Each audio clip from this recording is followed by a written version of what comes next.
In the sweltering summer of 1939, as the world teetered on the brink of abyss, a young mechanical engineer named Edward George Uhl stepped off a rattling New York Central train in Baltimore, Maryland, his Lehigh University diploma tucked under one arm and a battered suitcase in the other. At 21, Uhl was a product of the Great Depression's grit. Born in Elizabeth, New Jersey to a milkman father who tinkered with Ford Model Ts in the garage and a mother who stretched every penny like dough on a rolling pin. Lehigh had sharpened his mind on gears and thermodynamics, but it was the headlines from Europe that pulled him south. Adolf Hitler's Panthers rolling into Poland, their Maybach engines roaring like mechanical dragons, tracks churning the earth into muddied graves. The blitzkrieg had arrived, and with it, a terrifying truth. Infantry, armed with bolt-action rifles and horse-drawn carts, were ants before the armored tide. Uhl's path to the U.S. Army Ordnance Department was no accident. Recruited through a campus bulletin board, Engineers Wanted, Defend Democracy, he arrived at the Aberdeen Proving Ground on the Chesapeake Bay, a sprawling 72,000-acre expanse of tidal flats and pine barrens that had been a munitions dump since World War I. Aberdeen was the Army's forge. Test ranges scarred by howitzer craters, laboratories humming with slide rules and voltmeters, and warehouses stacked with relics like the Chauchat light machine gun, a French fiasco that jammed more than it fired. Uhl, fresh-faced and eager, was assigned to the rocket branch under Major Leslie Alfred Skinner, a 40-year-old West Point graduate whose calm demeanor masked a mind as precise as a micrometer. Skinner, born in 1900 in upstate New York to a family of farmers, had traded plowshares for epaulets after the armistice of 1918. A quiet innovator with a penchant for pyrotechnics, he had spent the interwar years at Rock Island Arsenal tinkering with solid-fuel rockets, descendants of Robert Goddard's liquid-propelled dreams that had lofted a grapefruit skyward in 1926. But Skinner's focus was terrestrial. Anti-tank weapons to counter the mechanized menace. By 1939, German Panzer IIIs and IVs with their 50mm KWK-39 guns punching through T-34 hulls like tin cans had rendered the U.S. Army's 37mm M3 anti-tank gun obsolete before it fired a shot. The M3, a horse-toed relic from the Spanish-American War era, managed 1,500 yards effective range but weighed 900 pounds, useless for a doughboy dodging Stuka dive bombers. The early war years were a frantic scramble. As France fell in May 1940, Paris's cobblestones slick with oil from burning Samoas, President Franklin D. Roosevelt proclaimed an arsenal of democracy, funneling $7 billion into defense. The Ordnance Department, a sleepy bureaucracy of 300 civilians, ballooned to 24,000 by Pearl Harbor. Uhl and Skinner, buried in a Quonset hut dubbed Rocket Row, pored over captured Wehrmacht blueprints smuggled via British MI6, the Panzerfaust, a crude one-shot tube still in prototype, and the Nebelwerfer Screaming Mimi, a 6-barreled rocket barrage that terrorized Dunkirk beaches. "We need something portable," Skinner told Uhl over lukewarm coffee in the mess hall, the bay's fog rolling in like German U-boats. "A rifleman's bazooka, fire and forget, armor-piercing without the kick of a howitzer." Their breakthrough stemmed from an unlikely seed, the M10 anti-tank grenade, a 3.25-inch shape-charged projectile developed by Skinner in 1940 at the Edgewood Arsenal. Shaped charges, a British innovation from the 1930s, used the Monroe effect, explosives funneled into a copper cone that focused the blast into a molten jet capable of slicing 4 inches of steel plate. The M10, rocket-assisted for extra punch, was tested on derelict Liberty trucks at Aberdeen's impact area, its warhead blooming orange fireballs that gutted engines like a hot knife through butter. But the grenade's spin-stabilized launch from a Springfield rifle limited range to 50 yards, too close for comfort for a Panthers 75mm KWK-42. Uhl, the junior partner at 23, sketched feverishly on graph paper. A shoulder-fired tube, smooth-bore steel, 54 inches long and 5 pounds empty to cradle the rocket. "Call it a firepipe," he quipped, echoing the GI slang for early flamethrowers. Skinner, ever the academic, nodded. Their prototype, dubbed the 2.36-inch rocket launcher M1, married the M6 rocket, a solid-fuel motor from the Navy's GA key units, to the M10A1 warhead. The rocket's tail fin stabilized flight, its black powder propellant igniting via an electric squib, a battery-powered jolt from a wooden shoulder stock. Recoilless by design, the backblast vented rearward like a shotgun's belch, scorching grass but sparing the shooter. Testing began in secrecy, June 1941. At Aberdeen's Range 19, a saltwater marsh pocked with tank hulks. All knelt in the prone, the tube's wooden grips warm against his cheek. "Ignition!" Skinner yelled from the observation bunker, binoculars pressed to his eyes. The squibs sparked. The rocket whooshed 200 yards, slamming a mock-up M4 Sherman, its 2-inch armor equivalent, with a crack like thunder. The shaped charge punched clean through, flames licking the turret as if hell had yawned. "Hit!" Uhl whooped, ears ringing from the muzzle flash's roar. Ordnance Chief Major Gen. Levin H. Campbell, Jr., a cigar-chomping visionary, greenlit production. 5,000 units by year's end at $20 apiece from Bridgeport's Waterbury Tool Company. Pearl Harbor, December 7, 1941, lit the fuse. Japanese Zeros strafing Battleship Row, their 20mm cannons shredding the USS Arizona's deck like rice paper, underscored the global peril. U.S. entry flooded Aberdeen with contracts. The Bazooka, now nicknamed after comedian Bob Burns' trombone-like bazooka prop from his radio show, became a symbol of Yankee ingenuity. Burns himself, a Missouri farm boy turned vaudeville star, guffawed when briefed. "My horns for laughs, yours for krauts." The name stuck, a morale booster in the foxholes. By spring 1942, the M1 rolled off assembly lines. 1.5 million by war's end, its steel tube painted olive drab, sling swivels for easy carry. Training films shot on 16mm Kodachrome instructed doughboys, "Aim low, 10 o'clock to the track, fire from defilade." The weapon democratized anti-tank fire. No more waiting for 57mm guns towed by half-tracks. A private could hump it like a Thompson submachine gun, its 3.4-pound rocket clipping to a belt, ready to ambush a tiger from a hedgerow. Yet challenges loomed. Early M1s suffered squib failures, dud ignitions from damp batteries, and the backblast singed eyebrows, earning the quip, "eyebrow trimmer." In Tunisia's dust-choked wadis, November 1942, the first combat drops with the 1st Armored Division revealed flaws. Rockets veering in crosswinds, warheads glancing off sloped PZKW-4 plating. But the promise burned bright. As Rommel's Africa Corps clawed toward El Alamein, Uhl, now a captain, shipped overseas with the 34th Infantry, tube in hand, to refine the beast in blood. Across the Atlantic, the Bazooka whispered revolution. British commandos testing Lend-Lease models at Aldershot marveled at its simplicity. No recoil, no crew of 4 like the Piat projector. French exiles in Algiers, plotting torch landings, dubbed it Le Tube Infernal.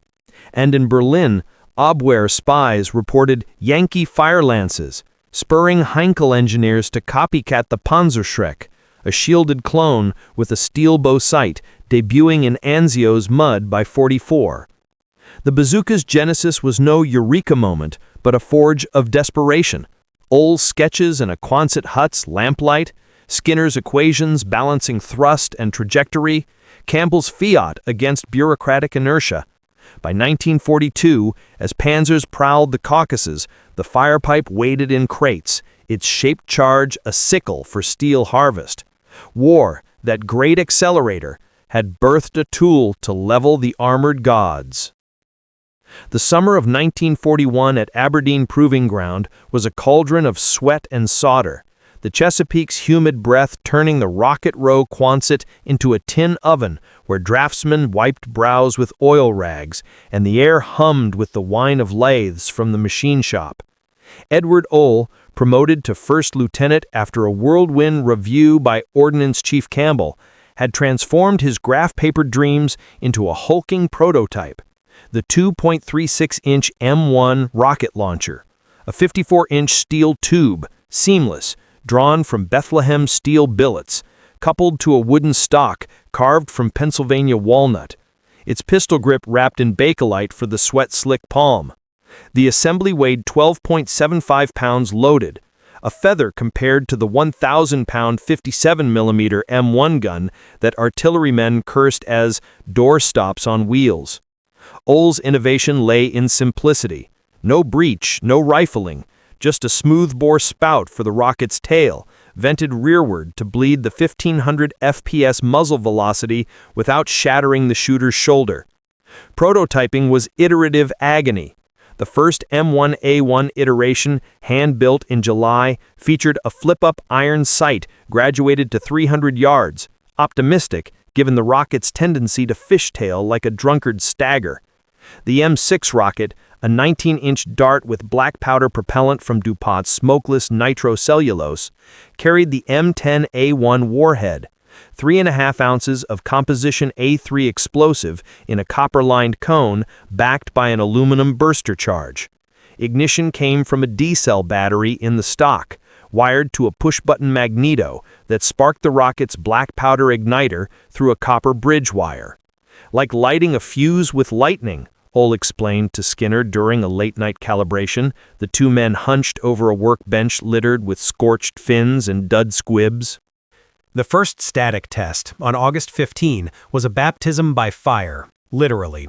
At range 6, a cordoned salt flat ringed by sandbag revetments, Uhl shouldered the tube against a derelict M1917 tank hull, its riveted armor a stand-in for a Panzer IV's 50mm Glacis. Technicians from the ballistics lab, slide rule savants in starched khakis, huddled behind periscopes, chronographs whirring to clock velocity. "Clear the back blast," Skinner bellowed, flags whipping in the exhaust plume. Uhl depressed the trigger, the magneto clicked, the squib flashed blue-white, and the rocket streaked 150 yards, short, veering left into the dunes, where it buried nose first in a geyser of sand. "Dud," a spotter radioed, the warhead's arming vane failing to spin up from insufficient spin. Uhl cursed, the tube's heat searing his glove like a branding iron. Iterations blurred into weeks. By September, the M1A2 addressed the squib woes, a sealed battery compartment with desiccant packs, borrowed from Navy signal flares, and a revised igniter grain, double-based propellant for hotter burn, pushing velocity to 265 FPS. Fin stabilization improved with clipped delta wings, machined from magnesium alloy at the Watervliet Arsenal, reducing yaw to 5 degrees at 200 yards. Penetration climbed to 3 inches of homogeneous plate, enough to gut a PZKW-3's side armor, though glancing shots on sloped fronts often ricocheted like skipped stones. Cost held at $15 per launcher, $1.50 per rocket. Mass-produced at the Rock Island Arsenal, where women Rosies in coveralls assembled warheads in air-conditioned bays to prevent sweat-induced misfires. Field trials escalated in October, as Lend-Lease shipments to Britain, 5,000 M1s crated for Tobrook's defenders, demanded proof. Uhl led a platoon of Ordnance test troops, grizzled NCOs from the 1st Infantry Division, on maneuvers at The Pit, a 1,000-yard cratered plain mimicking Libyan dunes.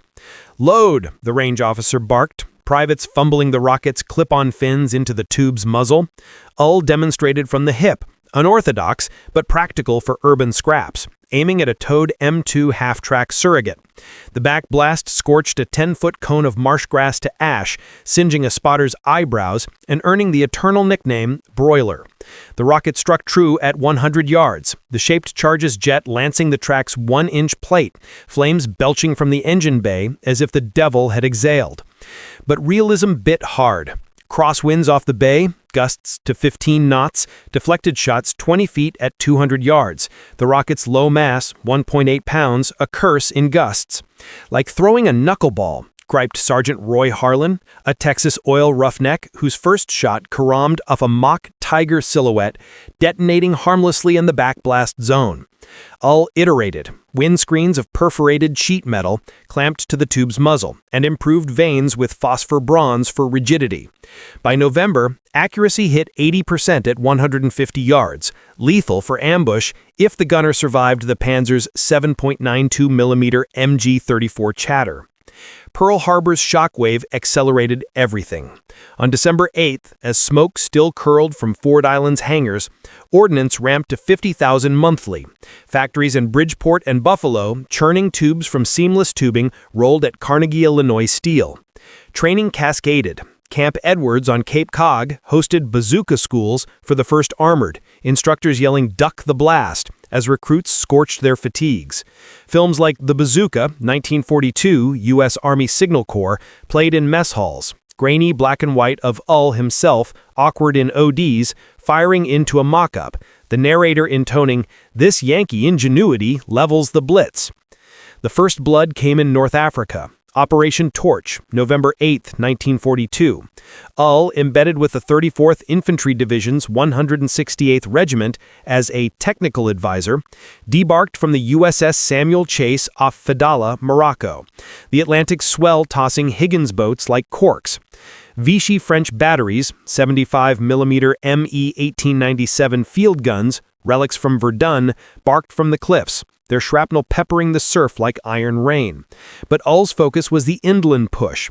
Darby's Rangers and the 1st Armored racing for Tunis, where Rommel's Panthers, routed at El Alamein, regrouped for Kasserine Pass.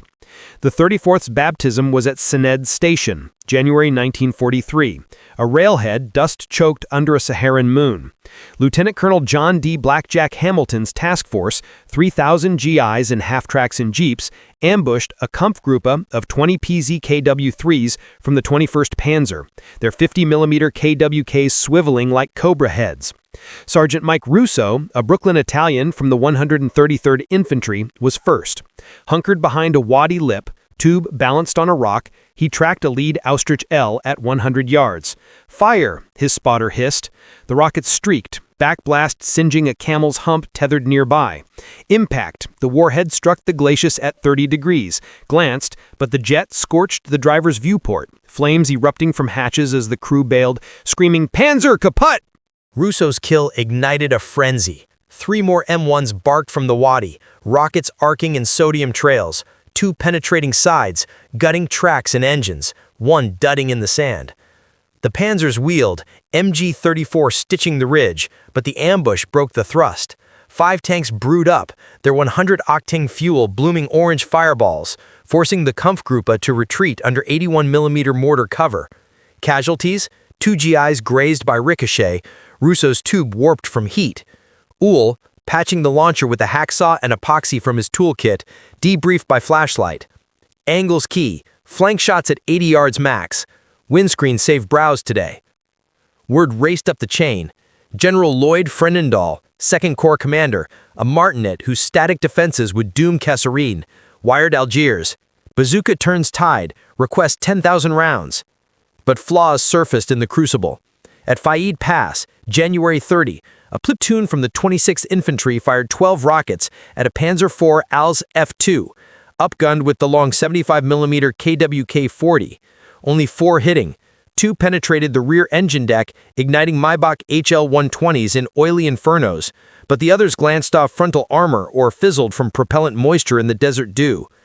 Damp rockets dud like wet firecrackers, griped Captain Tom Riley, whose squad lost 2 men to eventual PZKW's main gun, the 75mm shell cratering the sandbag revetment like a meteor stripe.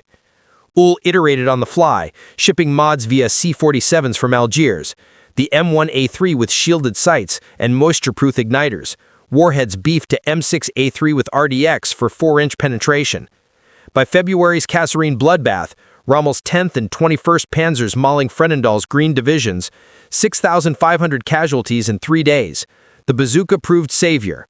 In Zbaitla's olive groves, a Bazooka team from the 1st Armored, Privates Hank Kowalski and Joe Esposito, ambushed a Tiger I prototype, its 88mm KWK-36 looming like a siege engine. From 50 yards in a ditch, Kowalski fired. The rocket struck the sponson, side armor, penetrating the 80mm plate, igniting ammunition racks in a chain of secondary blasts that lit the dawn like a Roman candle. The Tiger slewed, turret slewing wild, before grinding to a halt, crew fleeing into the scrub. Kasserine's toll, 298 dead, 2,546 wounded, stung. But the Bazooka tallied 18 Panzer kills across 2nd Corps per after-action reports. Eisenhower, from Algiers Villa Dar el Menza, cabled Washington. Portable AT weapon changes calculus, equip all infantry. Production surged.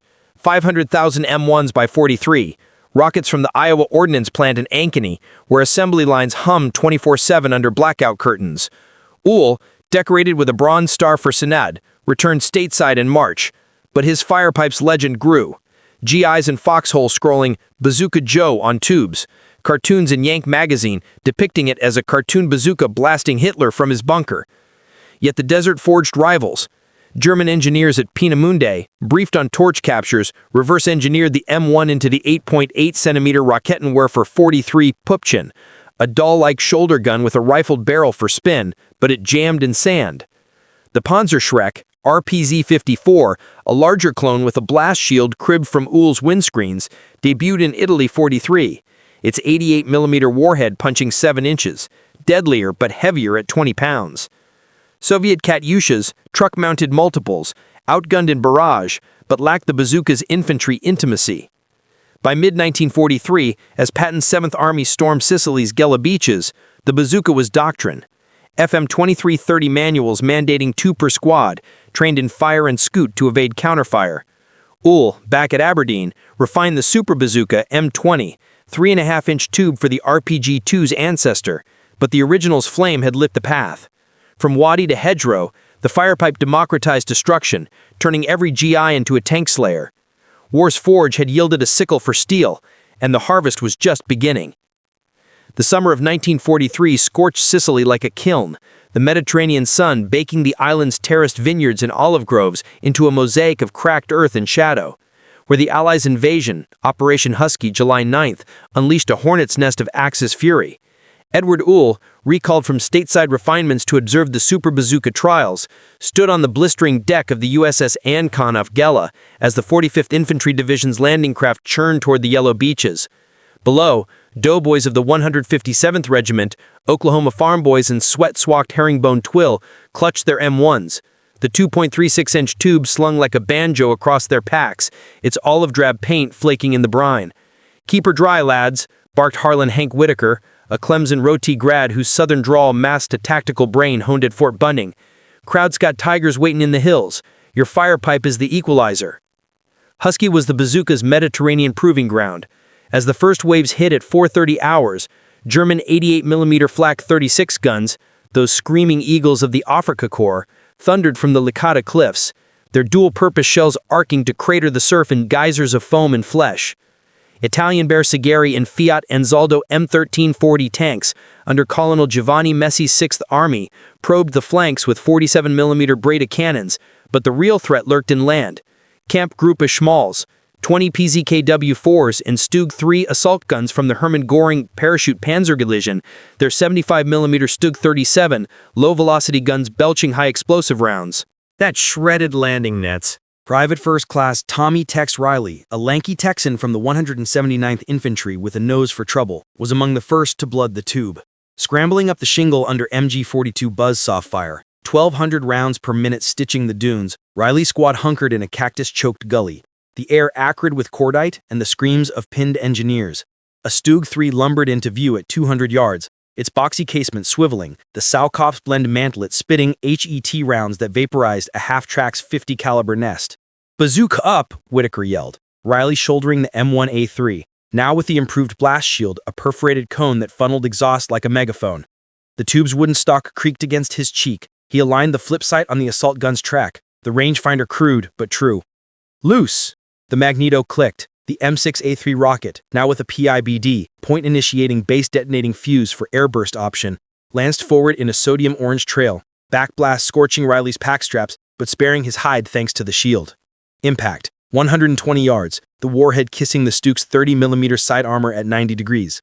The shape charge detonated with a muffled whoomp, the copper jet melting through like a blowtorch on butter, igniting the 50-liter fuel tank in a belch of black smoke and orange flame. The crew bailed, 3 Germans in Feldgrau, one clutching a singed arm, scattering into the vines as Riley's loader, PFC Gino Rossi, slapped another round home. "One down, Cap. She's a witch killer." Word of Riley's kill rippled through the beachhead like a morale elixir. By noon, 45th Division bazooka teams tallied 7 Axis vehicles, 4 M1340s gutted in the Nisimi crossroads, their Fiat engines blooming fireballs. 2 PZK V4s ambushed in the Ponte Olivo orchards, rockets penetrating the rear turret bins to chain detonate 75mm shells, and the Stug, a trophy for the war correspondents. Ernie Pyle, scribbling in a foxhole under 105mm howitzer counterbattery, wired the scripts Howard. The Bazooka, GI's equalizer, 1 shot, 1 brew up. Rommel's tin cans fear the Yankee pipe. Casualties mounted, 1,400 Allied on D-Day, but the weapons tally saved platoons, turning potential routes into footholds.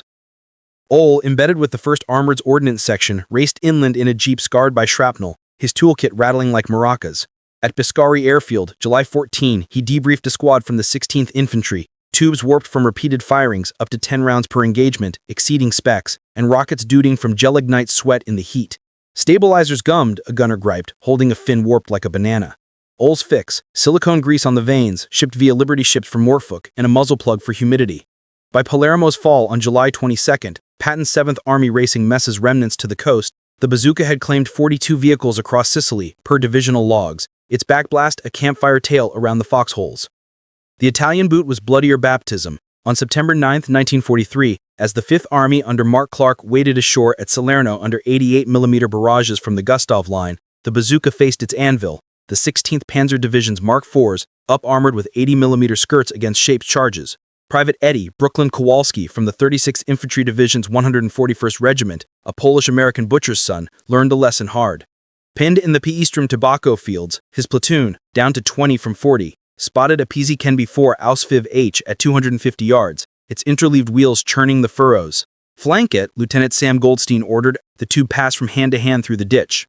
Kowalski fired from the prone, the rocket arcing high, wind deflection again, the Med Sirocco a curse, striking the turret's 50mm mantlet at 40 degrees. Glance, the jet spalled fragments inward, wounding the loader but not breaching. The Panzer traversed, its coaxial MG-34 hosing the ditch, bullets zipping like hornets. Reload, aim lower, Goldstein yelled, but Kowalski's second shot duded, the fuse failing from a cracked arming pin.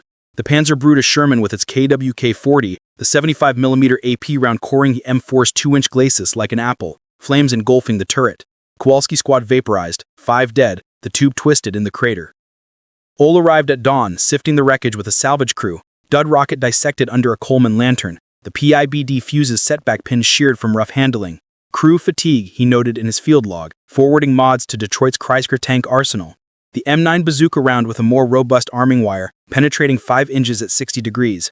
By October's Rapido River crossing, Clark's Folly, 2,000 casualties for a bridgehead, the M1A3 claimed 31 Panzers in the Leary Valley, per 5th Army reports, its fire saving the Anzio beachhead in January 44. Rangers at Cisterna, January 30th, used volleys from concealed tombs, ancient Roman catacombs, to ambush Fallschirmjäger Tigers, rockets threading the 100mm frontal armor at close range, turning the beasts into pyres that lit the Alban Hills. Normandy's bocage would be the anvil's hammer. D-Day, June 6, 1944, saw 156,000 Allies storm 5 beaches, but the hedgerows, earthen banks topped with thorny bouquets, 5 feet high and impenetrable, turned the interior into a tanker's maze. Uhl, now Major-in-Chief of Rocket Branch, flew in with the 82nd Airborne on the 7th, his C-47 bucking flak over Utah Beach as the USS Texas's 14-inch salvos thundered offshore. The 101st Screaming Eagles, dropping amid hedgerows near Carentan, found PZKW-4s from the 17th SS Panzer Grenadiers prowling the lanes like wolves. Sergeant Bill Tex Harlan, Russo's kin from Kasserine, irony's jest, led a bazooka team from the 506th Parachute Infantry. Hunkered in a bomb crater off the St. Mare Eglise Road, his squad spotted a PZKW-4 Ausf J at 80 yards, its 80mm skirts rattling as it nosed a burning Stuart. "Spotter up, track shot," Harlan whispered. The two braced on a shattered glider wing.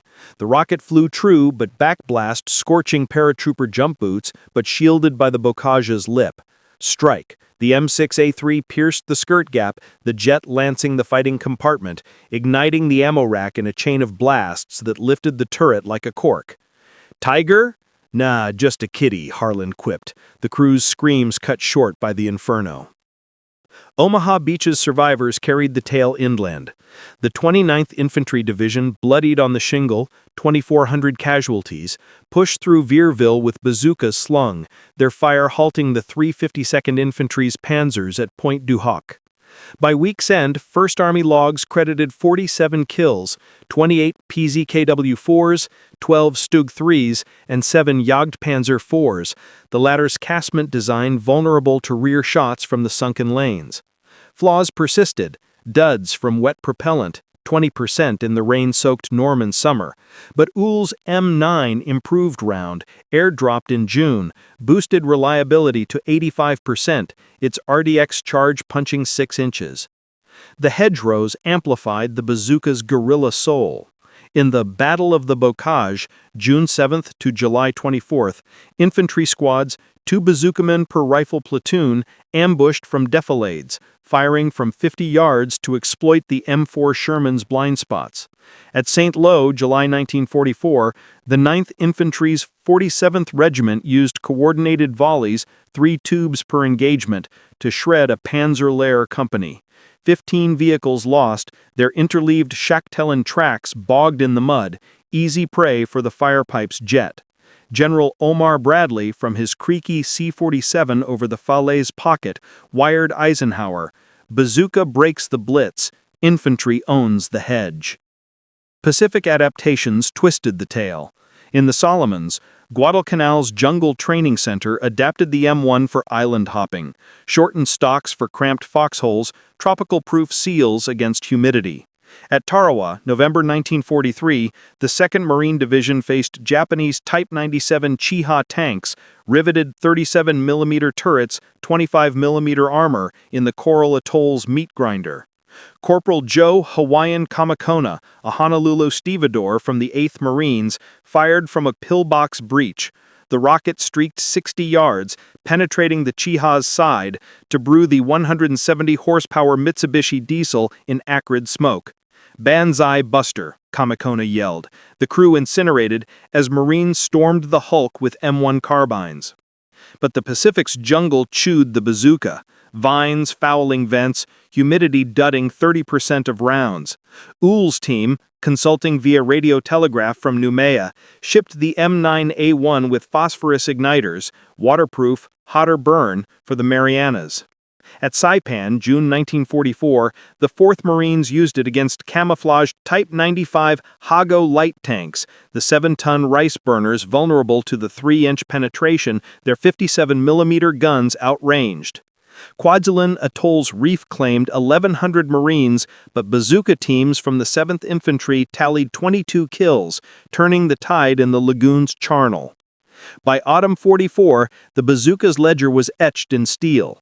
200,000 Panzers and AFVs neutralized across theaters per ordnance tallies, half by infantry tubes. It forced doctrine shifts. Germans adding spaced armor and Zimmerit paste to deflect jets. Soviets copying the RPG-2 from captured M9s. Uhl, Silver Star pinned for Carenton tweaks, reflected in a foxhole journal. From sketch to sickle, the Firepipe reaps what Blitz sows. As Bastogne's snow fell and Iwo Jima's black sands beckoned, the bazooka burned on, war's humble horn heralding the armored god's fall. Winter 1944 descended on the Ardennes like a shroud woven from iron and ice.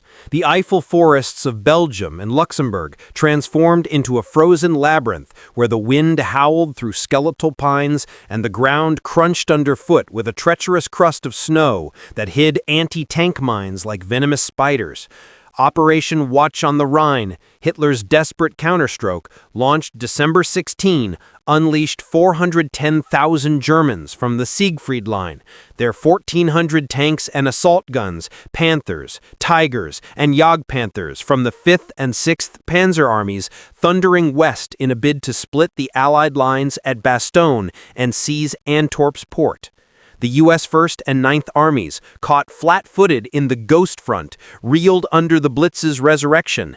81 American tanks lost the first day, GIs in greatcoats fleeing through drifts as 88mm PaK-43s barked from the tree lines. Major Edward Uhl recalled from a stateside lecture tour at the Ordnance School in Detroit, where he drilled cadets on the M20 Super Bazooka's 3.5-inch tube, a beefed-up sibling with 21-pound rockets punching 8 inches of armor, landed in Liège on December 18th aboard a battered C-47, his duffel stuffed with prototype M9A1 rounds and a sheaf of mods from Aberdeen.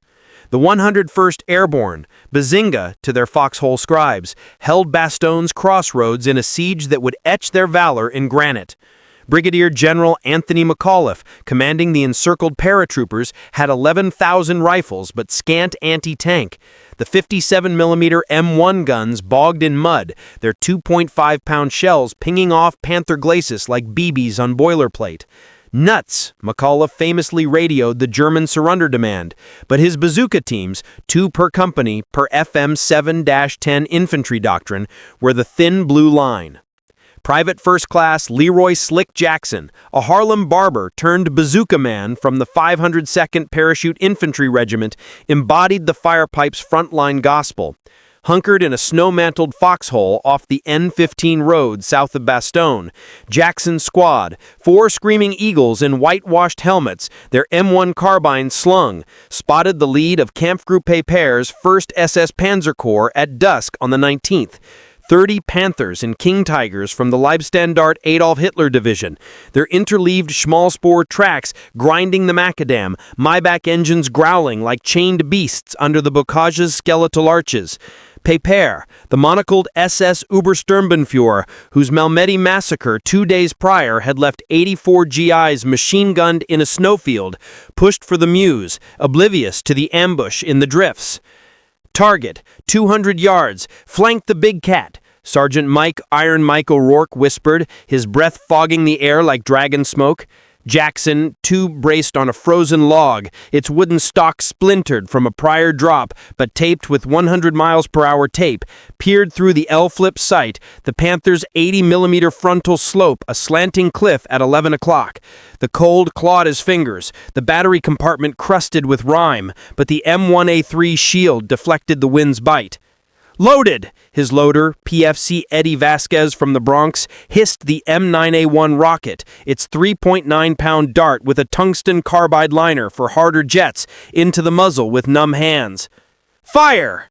The magneto sparked, the igniter grain flashed, propellant blooming a 15-foot backblast that melted snow into steam and singed O'Rourke's eyebrows. Broiler strikes again!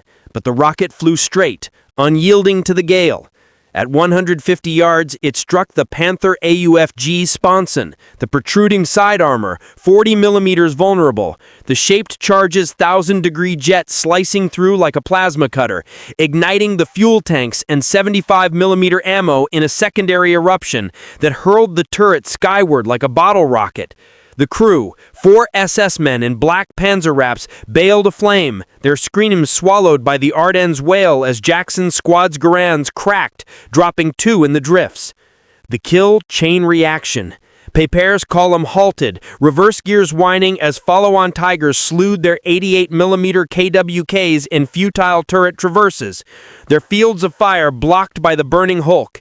Jackson's team fired twice more, one rocket glancing a Tiger Eye's 100mm mantlet, spalling fragments that wounded the gunner, the second gutting a Jagdpanzer V4's Casimate from the rear, the 75mm Pak-42 silent as the jet vaporized its breech.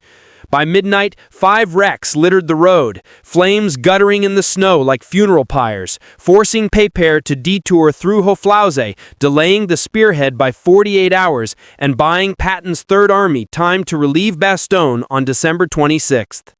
Uhl reached the 101st CP, a ruined farmhouse off the Foy Road, on the 20th, jeeps skidding on ice under Luftwaffe Jabo's strafing runs. McAuliffe, pipe clenched, briefed him over a field phone to 9th Corps. Your pipe's saving our hides, Major. 15 kills yesterday, but duds in the freeze. Batteries freeze stolid. Uhl nodded, unpacking his toolkit. A jury-rigged warmer from C-Ration's hexamine tabs, tucked into the stock to thaw the D-cells and desiccant packs for the propellant, sodium perchlorate grains to suck moisture like a sponge. Flank doctrine, he advised, sketching on a captured Wehrmacht map. Don't frontal, wait for the track shot at 100 max, and pair with the 75mm pack howitzer, smoke 'em first. The Bulge's 19-day maelstrom, America's bloodiest battle, 19,000 dead, 47,000 wounded, saw the Bazooka reap a grim harvest. 300-plus Axis AFVs across First Army fronts, per SHAEF tallies. At Elsenborn Ridge, the 99th Battle Babies Division, green replacements from Camp Maxi, held the line against the 12th SS Panzer's Panthers with massed tubes. Volleys from hedgerows, 20 rockets in 30 seconds, turning the ridge into a kill sack where 60 Panzers burned, their 600 HP engines seized in the cold. Sergeant Harlan Tex Riley, Kowalski's successor from Salerno, tallied 8 kills with his squad, using fire and scoot. Shot, dash 50 yards through drifts, reload behind a wrecked Kubelwagen. German countermeasures evolved in desperation. By Christmas Eve, 5th Panzer Army reports noted American fire lances, early intel on the Bazooka, prompting spaced armor, wire mesh skirts 6 inches out, detonating warheads prematurely in airbursts. But the bocage's intimacy favored the GI. At Hufalize, January 16th, the 2nd Armored Division's Task Force A, Colonel Sidney Rabine's hedgerow hoppers, ambushed a Panzer-Lehr column with 40 tubes in concert, rockets threading the gaps to brew 22 vehicles, the flames visible from Bastogne's spire. Uhl, shuttling fixes via Piper Cubs, introduced the M10 improved round, a standoff fuse triggering at 3 inches, bypassing skirts for direct jet. The Bulge's thaw in January 1945 left the Ardennes a graveyard. 1,200 American tanks lost, but 800 German, half to bazookas and Sherman's 76mm guns. Patton's relief of Bastogne, 48th Tank Battalion smashing through with 20 M1s covering the breach, cemented the legend. Ernie Pyle, from a slit trench near Warden, typed, "The Bazooka, humble tube in GI hands, broke the Blitz again." From Kasserine snow to Ardennes ice, it's the foot soldier's thunderbolt. Uhl promoted Lieutenant Colonel Wired Skinner. Winter proved her, flaws frozen, but fire eternal. As the Rhine loomed and Yalta's diplomats carved Europe, the Firepipe's echo resounded. In the Hurtgen Forest's Death Factory, November 44's meat grinder, 33,000 casualties for 20 square miles, the 4th Infantry used M1s against concrete pillboxes, rockets breaching 12-inch doors for flamethrower follow-ups. At Remagen, March 7, 1945, the 9th Armored's improvised bazooka screens halted a Panzer counterattack, buying time for Ludendorff Bridge capture. The Rhine crossed, the Reichsheart exposed. The bazooka's Bulge forge yielded the M20, 60-inch tube, 15-pound 3.5-inch rocket with T-45-shaped charge for 8-inch penetration, entering production at St. Louis's Olin Industries. But the original M1, scarred and true, marched on, its backblast a beacon in the snow, war's equalizer in the hands of the common man. The Pacific Theater was a crucible of coral and carnage, where the bazooka's European symphony of steel and snow gave way to a staccato rhythm of jungle drums and tidal roars, the vast blue expanse from Tarawa's atolls to Okinawa's cliffs, a graveyard of empires where the weapon's firepipe adapted or died in the humidity's embrace. By mid-1944, as MacArthur's Southwest Pacific Command island-hopped toward Leyte, and Nimitz's Central Pacific Drive claimed the Marianas, the U.S. Marine Corps, those leathernecks forged in Belleau Wood's mud, embraced the M1 as their anti-tank talisman against the Imperial Japanese Army's fortress mentality. Edward Uhl, fresh from the Bulge's debriefs at Chafe and Versailles, sailed west on the USS Mount McKinley in February 1945 with his sea bag heavy with M20 prototypes and a directive from General George C. Marshall.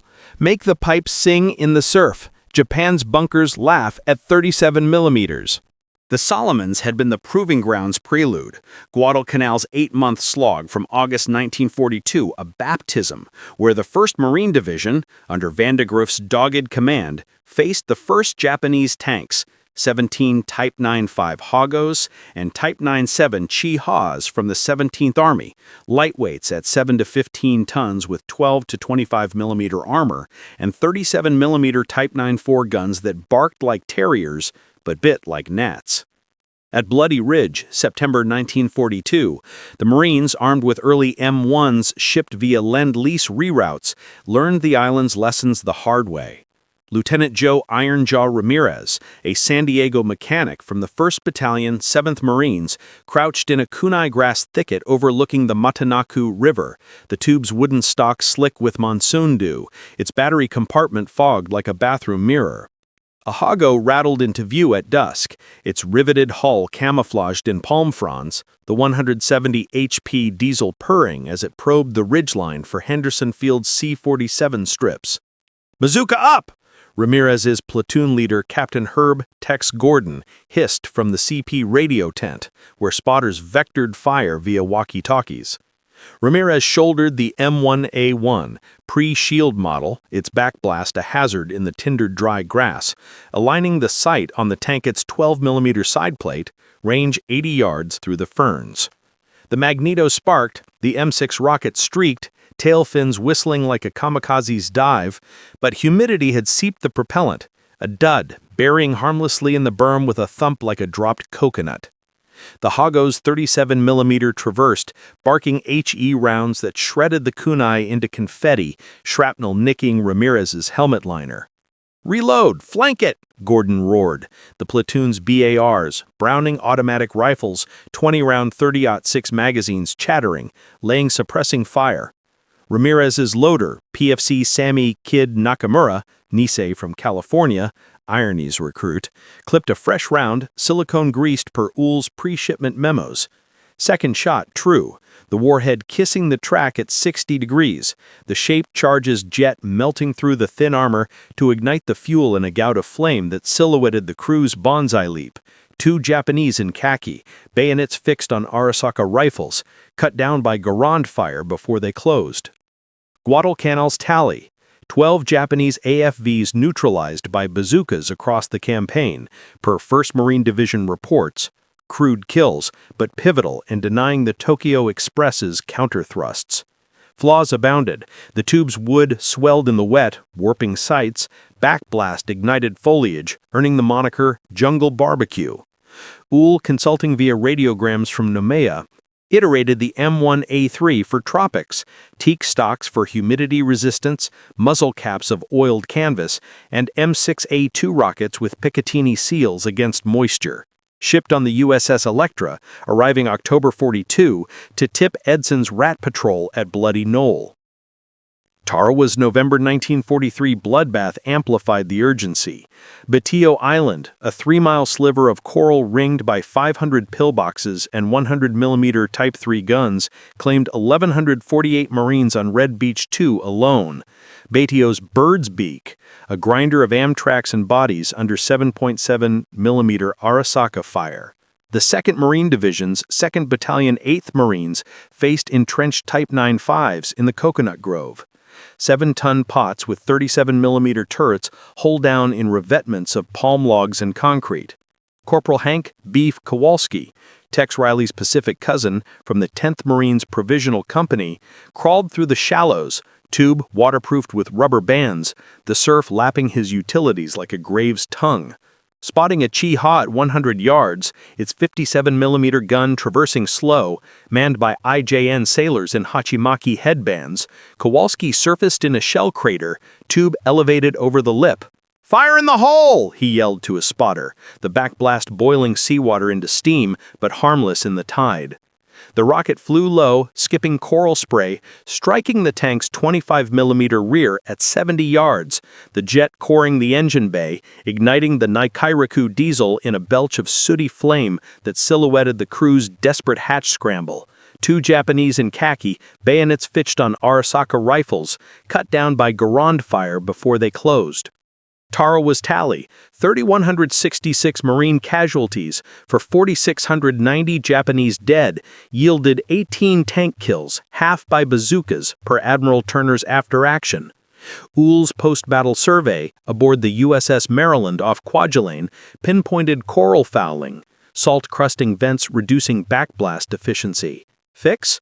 Chromed bores from Watervliet, and M7A1 practice rounds for surf drills, non-explosive for training, shipped to Camp Pendleton's Tin City mock atolls. The Marianas Campaign, June to August 1944, was the Firepipe Symphony. Saipan's cane fields and cliffs, defended by 31,000 Japanese under Saito, hid 150 Type 97s in reverse slope positions, tanks as pillbox queens, their 47mm guns enfilading the LVTs.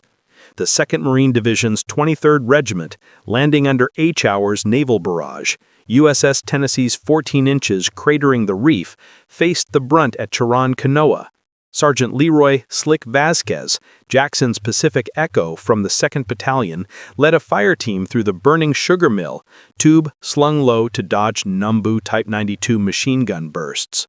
A Type 97 Chiha, hull down in a cane-choked ravine, barked 47mm AP at a Sherman DD, the duplex drive tank wallowing in the surf, its .30 caliber coax silenced. Flank left, 50 yards, Vasquez ordered, his team low-crawling through the stalks, the M1A3's teak stock unwarped by the heat. From a ditch, he elevated the tube, sight picture cluttered by fronds. The rocket cleared 60 yards, backblast singeing cane to tinder, but contained by the shield. Strike. The warhead pierced the 35mm turret ring, the jet vaporizing the gunner and chain-firing the ready rounds in a cataclysmic bloom that lifted the turret like a champagne cork. Banzai Express derailed, Vasquez whooped, the crew's charred forms tumbling as Marines with flamethrowers, M2-2 napalm streams, purged the hulk. Saipan's harvest, 65 Japanese AFVs destroyed, 40 by bazookas per 3rd Amphibious Corps logs, the weapon's intimacy shining in the island's 27-mile snake, where Sherman's bogged in volcanic ash. All airlifted to Saipan post mop-up, inspected wrecks, coral-embedded tubes, but penetration held, the M9A1's tungsten liner shrugging off the Hagos thin plate. Mod, folding stocks for LVT stowage, trialed on Eniwetok atolls. Guam and Tinian followed in July, the Firepipe reaping in the jungles. Guam's 18,000 defenders lost 50 tanks to marine tubes in Orote Peninsula's caves, rockets breaching 6-inch concrete doors for demo charges. Tinian's White Beach assault, smallest D-Day ever, 15,660 yards, saw the 4th Marines use bazooka screens to shield Amtraks from 47mm AT guns, 20 kills in the Cane Seas. Iwo Jima, February-March 1945, was Hell's Forge. 26,000 Marines versus 21,000 Japanese in volcanic ash and 800 pillboxes, the island's 8 square miles a charnel of sulfur and screams. Mount Surubachi's shadow hid Type 97s in tunnels, their 57mm guns zeroed on Red Beach 1. Gunnery Sergeant John Manila Delgado from the 5th Marine Division's 28th Regiment, a Filipino-American stevedore from the Presidio, embodied the endgame. On D+3, amid the meat grinder, 2,400 casualties daily, Delgado's platoon stormed Airfield No. 1 with flamethrowers hissing at cave mouths, while a Chiha, camouflaged in black sand, probed from a revetment. "Tube, now!" Delgado barked. The M20 Super Bazooka, Uhl's legacy, 61-inch tube with optical sights, passed from his radio man. Shoulder-fired from the prone in a shell hole, the 3.5-inch M29 rocket, 21 pounds of heat with a standoff fuse, roared 150 yards, backblast fusing ash to glass but shielded by the tube's venturi. Impact. The jet lanced the Chiha's 25mm glacis at 0 degrees, vaporizing the transmission in a gout of molten steel, the diesel igniting in a pyre that lit the black sands like a signal fire. The crew's banzai charge, 4 IJN in gas masks, met Delta's Thompson SMG, .45 ACP slugs drumming. Iwo's toll. 6,821 Marines dead, 19,217 wounded, yielded 90 tank and pillbox kills by super bazookas, per V Amphibious Corps reports, the weapon's punch breaching 18-inch reinforced concrete when paired with satchel charges. All on island for the flag raising, Joe Rosenthal's Icon, Wired Washington, Pacific's Anvil breaks on her, 8-inch pen, coral proof. Okinawa, April-June 1945, was the crescendo, typhoon of steel, 82,000 Japanese in caves versus 548,000 Allies, 12,500 Americans dead in 82 days. The 6th Marine Division faced the 13th Army's Type 97 Chiha in the southern escarpment, rockets threading the Shuri Line's reverse slopes. Private Eddie Nakamura, Sammy's kin, full circle, fired from a coral outcrop near Sugarloaf Hill, the M20 gutting a Hago at 100 yards, its 37mm silenced as kamikazes droned overhead. Okinawa's ledger, 150-plus AFVs neutralized, 70 by firepipes, tipping the balance as atomic shadows loomed. VJ Day, September 2, 1945, silenced the guns. The Bazooka, 2.7 million produced, rested in arsenals. Its flame forged victory from desperation.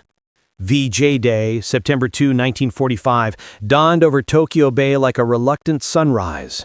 The USS Missouri's teak decks thronged with brass and ghosts as Japanese envoys, Foreign Minister Mamoru Shigemitsu on crutches, General Yoshijiro Umezu, stone-faced, scribed their surrender on the hood of the USS Oklahoma's battle flag, the ink barely dry before MacArthur's voice boomed over loudspeakers. The war against Japan is terminated. In Quonset huts from Aberdeen to Okinawa, Edward Uhl and Leslie Skinner, partners in pyrotechnic progeny, shared a quiet toast with bootleg scotch. The Bazooka's ledger closed at 2.7 million launchers produced, 1.2 million rockets expended, and an estimated 500,000 Axis vehicles consigned to scrapyards from the Rhine to the Ryukyus. But victory's pyre cast long shadows. The Firepipe's flame, born of blitzkrieg dread, flickered into the Cold War's chill, its shape-charged jet a blueprint for arsenals that would arm allies and adversaries alike. The immediate post-war haze was a demobilization delirium. Uhl, discharged as full colonel in October 1945, with the Legion of Merit pinned to his civvies, a Brooks Brothers suit rumpled from transatlantic hops, returned to Baltimore's civilian life, taking a perch at the Glenn L. Martin Company, later Lockheed Martin, as chief engineer on the B-29 successors. Skinner, ever the academic, retreated to the Naval Ordnance Laboratory in Silver Spring, Maryland, where his rocket roots burrowed into guided missiles, the Viking sounding rocket, precursor to Vanguard's moonward gaze. The M1 Bazooka, mothballed in olive-drab crates at Pine Bluff Arsenal, Arkansas, stacked like cordwood beside surplus Garands, seemed destined for the scrap heap, its steel tubes rusting beside the Chauchat's jammed ghosts. But necessity, war's bastard child, revived it. The Iron Curtain slammed shut in 1947, Truman's doctrine funneling $400 million to Greece and Turkey against Stalin's proxies, and the U.S. Army, slashed to $1.5 million from $12 million, scavenged its stockpiles. The Korean War's spark, June 25, 1950, when North Korean T-34-85s, Soviet behemoths with 85mm Zisk S-53 guns, 45mm sloped armor, blitzed across the 38th parallel, ignited the Firepipe's second life. 8th Army's Task Force Smith, a 540-man scratch force at Osan, faced 33 T-34s with bazookas as their AT mainstay. The M9A1 round, its tungsten carbide liner punching 5 inches, but the slant armor, 60 degrees, deflected jets like rain on slate. Private First Class Tommy Tex Harlan, grandson of the Ardennes Sergeant Fates Loop, embodied the redux. From the 21st Infantry Regiment, 24th Division, Harlan hunkered in a rice paddy ditch off the Taijan Road, the summer monsoon turning the engine to slurry, his M1A3 tube wrapped in condom seals against the wet. A T-34 rumbled at 150 yards, its Christie suspension churning mud, the D5T gun traversing lazy under a Red Star turret. Flank shot, load! Harlan's loader, PFC Kim Jimmy Park, ROC liaison with a Garand slung, clipped the rocket, the backblast steaming the patties like a rice cooker. Fire, the jet kissed the sponson at 80 degrees, penetrating the 45mm side to ignite the V2 diesel in oily black smoke, the crew bailing in padded helmets only to meet Harlan's 45 Thompson. Osan's toll, 180 GIs for 5 T-34s, stung, but bazookas claimed 3 per 24th Division AARs, buying time for the Pusan perimeter. Uhl, recalled as civilian consultant to Rock Island, iterated post-haste. The M20 Super Bazooka, fielded in July 1950, 61-inch tube with optical M8C sights, 3.5-inch M28A2 rocket with 9-pound Composition B warhead for 8-inch flat penetration, effective 300 yards. Cost $50 per launcher, $10 per round, churned at Olin Matheson in East Elton, Illinois, where Rosie's daughters now welded vents under fluorescent hum. Korea was the Super's crucible. At Incheon, September 1950, X-Corps' 1st Marine Division stormed the tide flats under MacArthur's Gamble, bazooka teams from the 5th Marines, shielding LCVPs from 75mm Type 90 guns on Wilmedo. Sergeant Leroy Slick Jr., Slick's son, Lineage's fire, fired from a reeling Amtrak, the M20 braced on the gunwale, rocket streaking 200 yards to gut a T-34 hull-down on the heights, the jet coring the glacis despite the slope, flames blooming as Marines stormed the bunker with satchels. Incheon's 5,000 casualties yielded 12 tank kills, half Super Bazooka, tipping the breakout to Seoul. The chosen reservoir, November-December 1950, was winter's savage echo. 8th Army's retreat north clashing with 120,000 Chinese volunteers in human wave assaults, their Type 95s and Su-76 self-propelled guns probing the Marine 1st Division's gauntlet. At Hagaru-ri, Gunnery Sergeant John Manila Jr., Manila's heir, led a fire team in -20° F foxholes, the M20's teak stock uncracking the frost. A Su-76, Soviet 76.2mm ZIS-3 on a T-70 chassis, 15mm armor, lunged from the drifts at 100 yards, its HE rounds cratering the perimeter wire. "Track it! Fire low!" Delgado ordered, the rocket's backblast freezing vapor trails in the air. "Strike!" The M28A2 pierced the thin side, detonating the ammo in a chain blast that lit the tiebake like aurora, Chinese bugles falling silent as the first motor transports Deuce and a Half's ground south. Chosen's frozen chosen, 14,000 Marines versus 100,000 PLA, 743 dead, 2,800 wounded, tallied 45 vehicle kills, 30 by supers, per 1st Marine Division logs, the weapon's punch saving the Fox Hill CP from overrun. Uhl, airlifted to Hungnam evacuation, tweaked for cold, glycerin batteries from Navy cold weather kits, shipped on LSTs. By Incheon's counteroffensive, 8th Army's 2nd Infantry Division integrated bazooka platoons, 4 tubes per company, halting the Pusan breakout's reverse, T-34 stacking like cordwood along the Naktong. The armistice, July 27, 1953, left Korea scarred, 36,000 U.S. dead, but the Super Bazooka claimed 1,200-plus communist AFVs, per Ordnance estimates, its flame a deterrent in the DMZ's wire. Legacy branched. NATO allies adopted clones, the British Piat Stiff Spring yielding to the M20, French MAT-49s for Indochina's jungles. Soviets, from Korean captures, birthed the RPG-2 in 1954, 40mm tube, PG-2 round with 7-inch penetration, 300-meter range, fielded in Hungary 56, its crude copy haunting Budapest's barricades. Vietnam's vines twisted the tale. Uhl, retired in 1958 to Martin's missile loft, where his rockets birthed the Corporal SRBM, watched from afar as the M20 armed ARVN Rangers against NVA T-54s, the jet struggling against 200mm glacis but lethal on PT-76, amphibious swimmers in the Mekong Delta. MACV reports 1965 to 1972 credited 300-plus kills, but the RPG-7, RPG-2's kin, with 9-kilogram warhead for 13-inch punch, reversed the scales, its 500-meter wire-guided shots ambushing convoys on Route 1. The Firepipe's forge echoed global. Israel's 1967 Six-Day War saw M20s gutting Egyptian T-55s in the Sinai. Angola's Bush Wars, 1975 to 91, Cuban T-62s felled by South African bazooka teams. Uhl, knighted with the Exceptional Civilian Service Award in 1965, lectured at West Point. From sketch to sickle, the bazooka taught us portable power democratizes death. Cold War's thaw in 1991 rusted the tubes, but echoes persist. The Javelin, Raytheon's fire and forget air with 8-kilometer range, traces Uhl's jet. In Ukraine's mud, 2022 to 2024, NLAW and Javelins reap Russian T-72s, the shaped charge's ghost in every bloom. Skinner, Died 1983, rests in Arlington.